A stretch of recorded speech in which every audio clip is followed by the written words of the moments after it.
어, 댓글이 양쪽으로 갈려서 난리네요. 격렬하시는 분들도 있고 힐랄하게 비판을 하시는 분들도 있고, 예, 양쪽 다 제가 존중을 합니다. 다만 이제 저하고 성향이 안 맞으시는 분들은 본인에 맞는 성향의 분들을 찾아가시면 됩니다. 이제 한 가지 말씀드리고 싶은 것은, 오랫동안 수십 년 동안 성공적으로 투자하는 칼 아이칸이나 혹은 워렌 버핏 같은 사람들이 현재 현금을 보유하고 있는 데는 이유가 있는 겁니다. 두 번째는 그런 이유를 알기 때문에 그 사람들이 장기적으로 계속 성공을 한 거예요. 그 한 두 달 만에 확 곤두박질쳤다 좀 머리를 들었잖아요.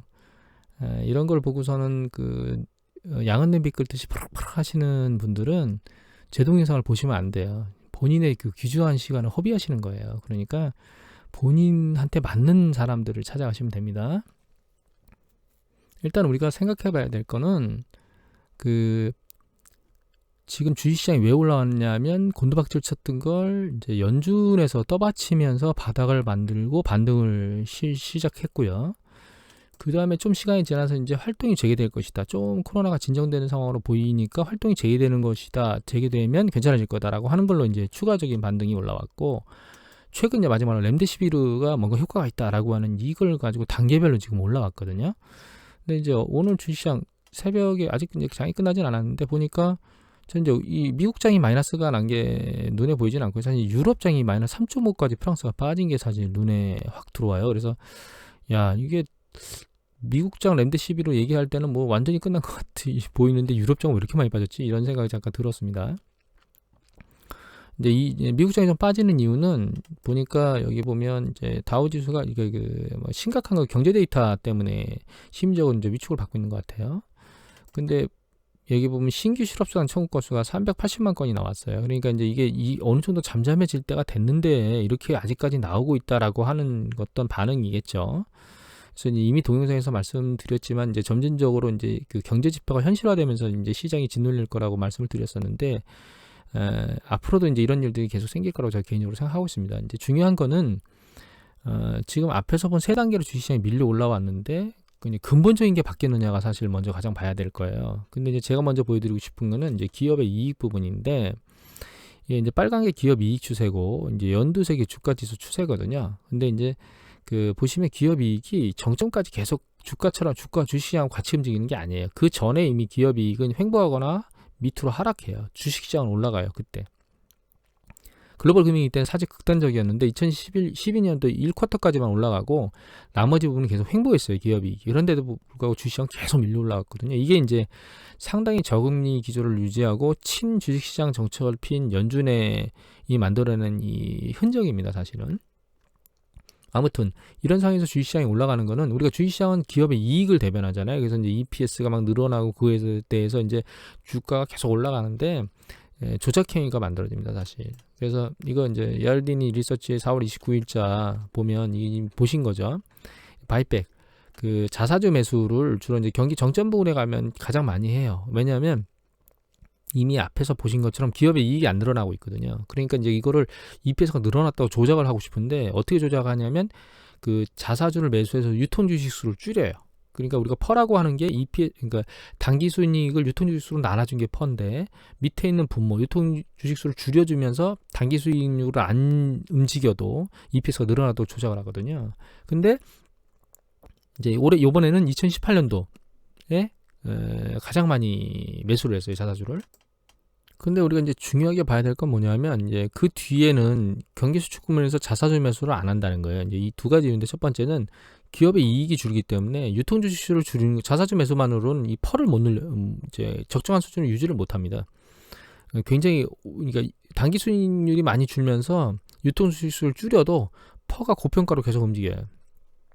그리고 향후에 불확실한 미래 때문에 기업이 현금을 내부로 계속 유보합니다. 그런 문제 때문에 발백이 줄어요. 경기 수축 국면에서는. 이 와중에도 밸류에이션을 말씀하시는 현명하시는 분이 있어요. 왜냐하면 무조건 주식이 있다고 사고 파는 게 아니고 사실 이제 지금 살만한 것처럼 싸냐 주식 가격이 이렇게 움직인다 하더라도 그걸 이제 평가하시겠다는 거거든요. 이 현명한 생각이신데 야르딘이 리서치에 또 보면 포워드 PE 근데 포워드 PE는 앞으로 예측되는 주당 이익 대비, 그러니까 이익 대비 퍼가 몇 배냐거든요. 근데 이제 보시면 직전 조정받을 때는 상당히 이제 많이 내려서 이제 바닥까지 안 내렸습니다. 이제 미국 시장 빨간 걸 보면 글로벌 금융이 이때 바닥이 여기였는데 10배에 근접했죠. 10배 조금 밑으로 내려갔었는데 근데 지금은 이제 15배 약간 밑으로 깼다가 다시 회복한 상태고, 그래서 지금 그 미국 주식시장은 결코 싼 시장이 아닙니다, 현재.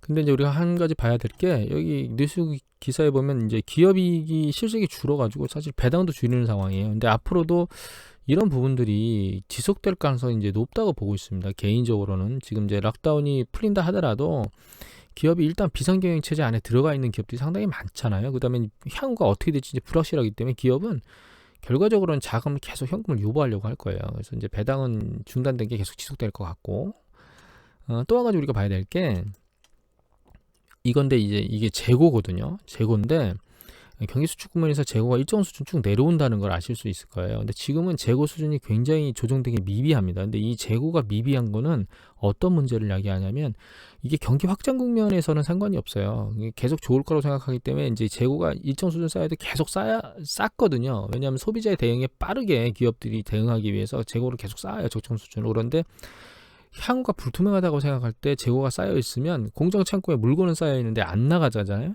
그러면 이제 기업들은 대응하는 게 결과적으로는 이 가동률을 낮춰요. 그래서 이제 빨간 게 가동률이고 연두색이 고용인데, 경기 수축하면서 가동률을 낮추면서 그 실업이 올라가거든요. 이 행위를 반복을 해요.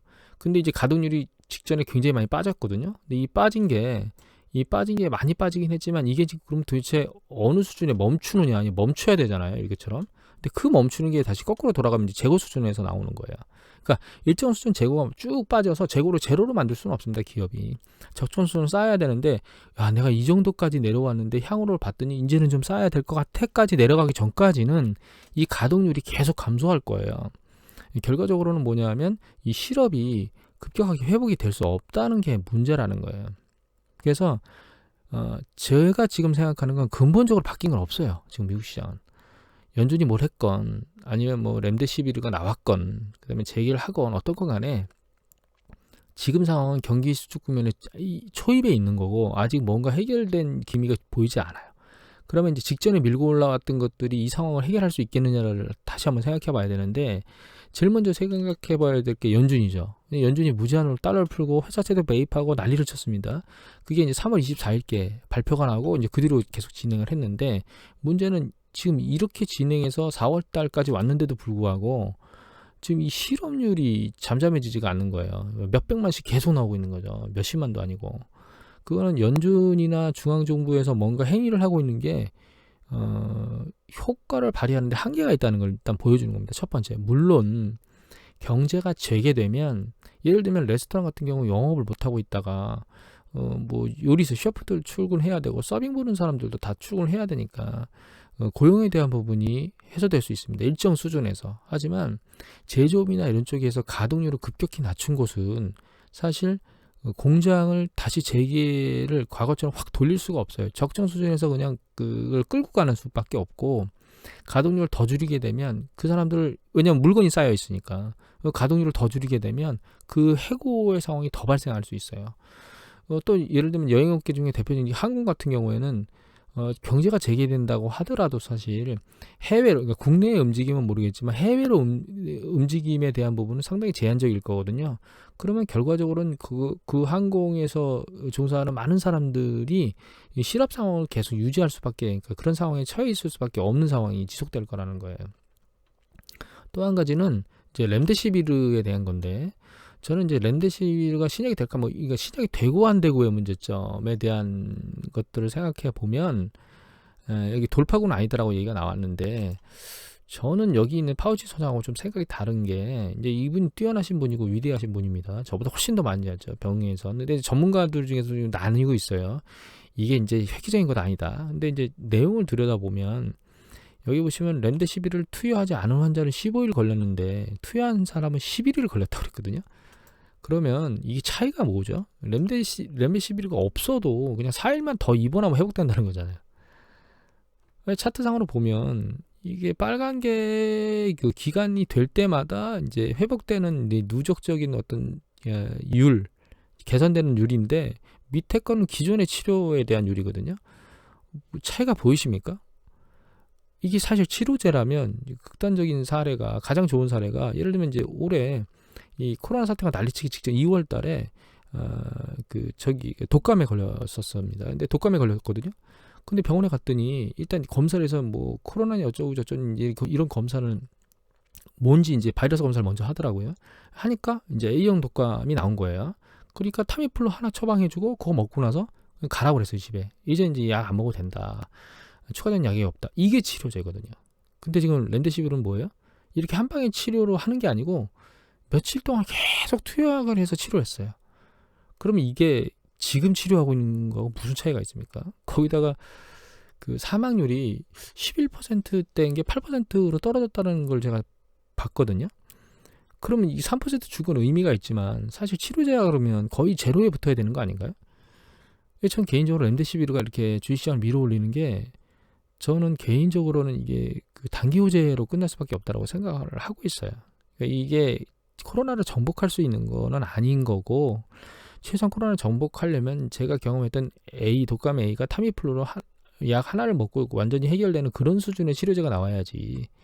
또 한 가지 중요한 거는 지금 이 코로나 바이러스가 위험한 게 치사율이 아니잖아요.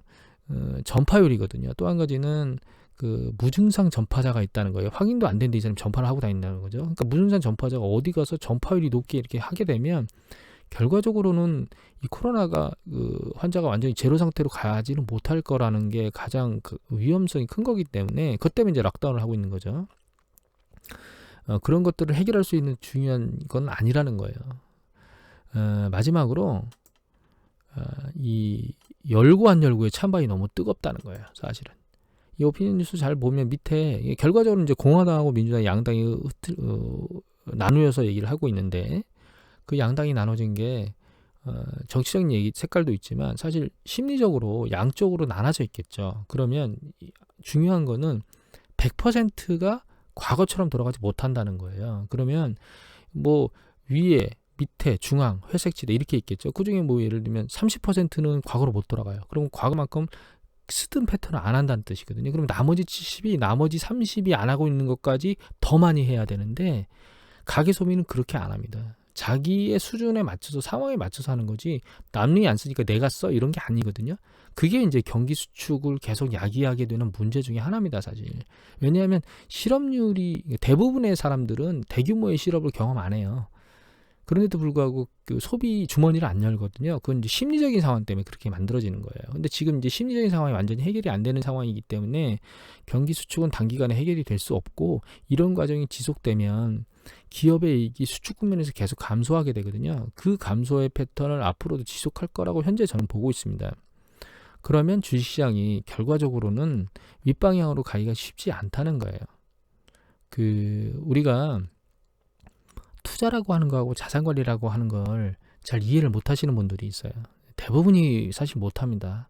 이 업종에 종사하시는 분도 그렇고. 근데 쉽게 설명을 드리면 투자라고 하는 건 하나의 게임이라고 생각하시면 되고요. 자산관리라고 하는 것은 그 경기, 종목의 리그라고 생각하시면 돼요. 그러니까 축구를 생각하면 내가 리그를 우승할 거냐, 그냥 매번 게임에 집중할 거냐, 이런 개념인데 모든 게임을 우승해서 리그를 우승하는 사람은 없어요. 하물며 워렌 버핏도 계속 100% 투자에 성공해서 지금의 지위에 오른 게 아닙니다. 그 사람들은 결을 아는 거예요. 내가 어떤 행위를 해야 성공적으로 효율성 있게 계속 실패를 안 하고 성공할 수 있겠느냐라고 하는 그 결을 아는 거거든요. 뭐 원자재라든가 아니면 뭐 그 금이라든가 부동산 같은 경우에는 경기 사이클과는 결이 다르기 때문에 경기 사이클과 아주 민감한 주식을 놓고만 말씀드리면 주식시장에서 뭔가 남들이 막 환호를 하고 있음에도 불구하고 안전자산으로 자금을 빼면서 웅크리고 있어야 될 때가 있어요. 또 완전히 반대일 때도 있어요. 다른 사람들은 아무 행위도 못하고 있고 불안에 떨고 있고 그럴 여력도 없는 상황에서 대규모 뭔가 집행을 해야 될 때가 있어요. 그걸 잘하는 사람이 이제 워렌 버핏입니다. 그 다음에 어느 국면에서는 그냥 지수를 가만히 들고 있는 게 다른 걸 이제 스프레드처럼 쫙 그 포트폴리오 하는 것보다 나을 때가 있고 또 어느 단계에 가게 되면 지수를 들고 있는 것보다 여러 개의 포트폴리오를 쭉 스프레드 나누는 게 좋을 때가 있어요. 또 어느 시점에 가면 이게 10배의 수익률을 낼 수 있는 가능성이 높아지는 때가 있어요. 어떤 특정 섹터나 종목에서. 영역에서 산업에서 그러면 이제 그때는 위험을 부담하고도 그걸 들어가서 이제 투자를 하는 행위를 해서 이제 단기간에 뭐 급배수를 올릴 수 있는 이런 그런 시기들이 존재하는 거예요. 이런 큰 시기의 흐름을 잘 이해를 하지 못하고 단기적인 어떤 수익에 대한 오르내림에 냄비처럼 확 끌었다 확 식었다 하잖아요. 그러면 여러분들 이제 이런 분들 많죠. 주식 객장에 가서 항상 어떤 분들하고 하게 되면 나 이렇게 해서 굉장히 수익 많이 내줬습니다. 과거에 이런 성공 사례가 있었습니다라고 말씀하시는 분들 많아요. 근데 여러분들 주식 객장에 한 10년, 20년 계속 가보세요. 그 자리에 계속 앉아 있는 사람들이 몇 명이나 되나. 두 번째는 주변에 친구들이 많죠. 나 이렇게 해서 돈 많이 땄어.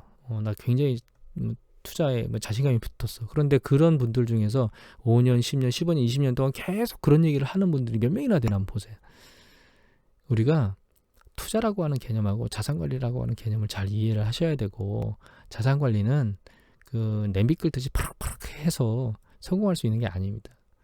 그런 부분들을 사실 잘 이해를 하시고, 제가 동영상 말씀드릴 때 항상 추세라는 단어를 계속 쓰고 추세를 어떻게 봅니다라고 말씀드리잖아요. 그래서 그런 관점이 볼 때 어떻게 판단하는구나 이런 것들을 여러분들이 얻어가시는 게 제 동영상을 보는데 가장 효율적으로 이용하시는 부분이 아닌가 저는 그렇게 생각합니다. 오늘은 이것으로 마치도록 하겠습니다. 감사합니다.